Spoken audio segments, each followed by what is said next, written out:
রেমাল দাপটে বেসামাল গঙ্গাসাগর এখনও পর্যন্ত গতকাল থেকে কোনো মৃত্যুর খবর আসেনি বা বড় ধরনের কোনো বিপর্যয়ের খবর নেই। কিছু ছোট বড় গাছ রাস্তার উপর পড়ায় স্বাভাবিক যান চলাচলের কিছুটা বিপর্যস্ত হয়, যদিও গ্রামাঞ্চলের মধ্যে ডিজাস্টার ম্যানেজমেন্টের মধ্যে লোকজন প্রশাসনের নির্দেশ পেয়ে সেগুলো কেটে রাতের মধ্যে পরিষ্কার করার চেষ্টা চালিয়ে গেছেন।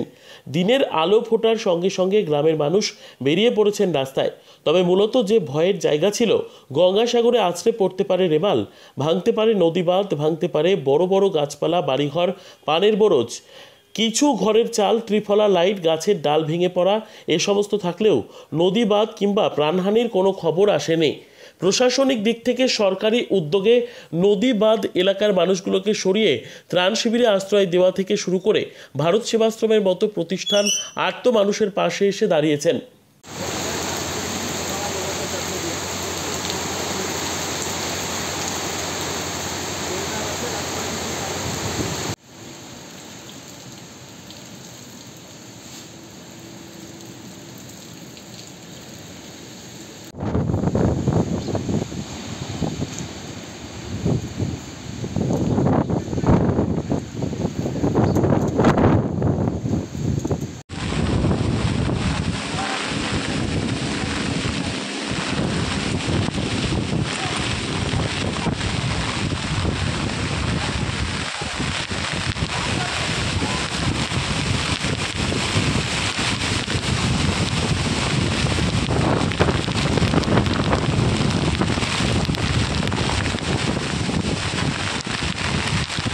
ম্যানেজমেন্টকে নিয়ে আপনি কাজগুলো করছেন?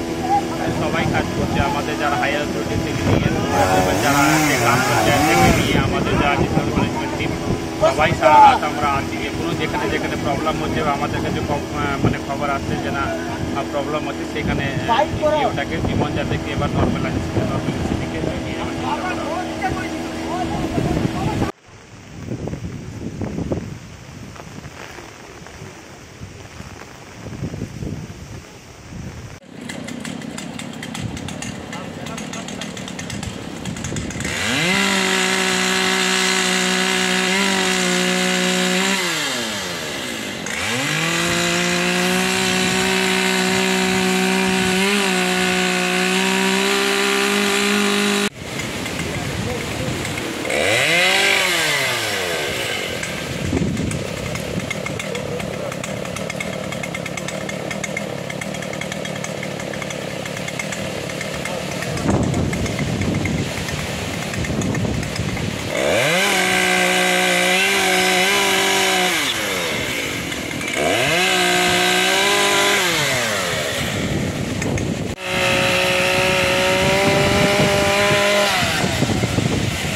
लीजिए बम्पर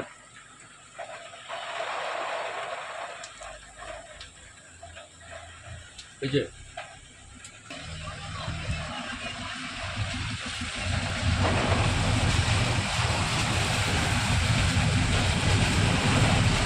तो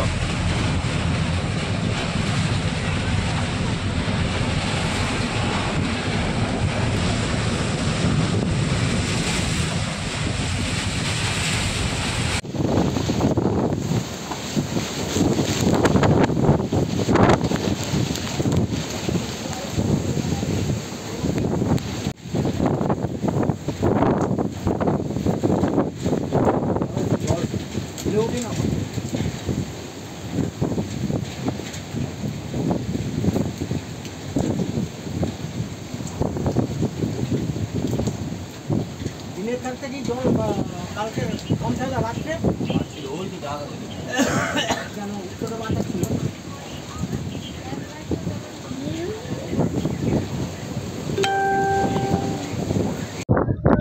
সিজনের অভিজ্ঞতাই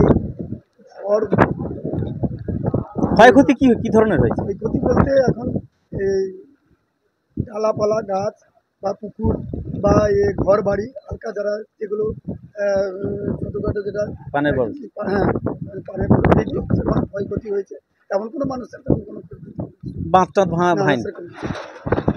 এই ছোটোখাটো এই যে প্রশাসনিক যে সমস্ত অ্যানাউন্সমেন্ট হয়েছিল তাতে কিছুটা আতঙ্কিত হয়েছিলেন? হ্যাঁ আতঙ্কিত ছিলই, আতঙ্কিত ছিল। কিছু মানুষ সরিয়ে নিয়েছে, কিছু দোতলা পাকা বাড়ি যাদের আছে তারা সরিয়েছে। স্কুল কাছাকাছি স্কুলগুলো যেগুলো ছিল, অফার সেন্টার যেগুলো ছিল ভারত সেগুলো সেবাশ্রম। সব, হ্যাঁ এখান থেকে কিছু প্রশাসন হিসাবে কিছু ইয়েও দেওয়া হয়েছে তাদের, ওই কিছু ওই কী বলে ওটা মানে হ্যাঁ হ্যাঁ হ্যাঁ ওই মানে খুব বড় ধরনের ক্ষতি সেইভাবে হয়নি।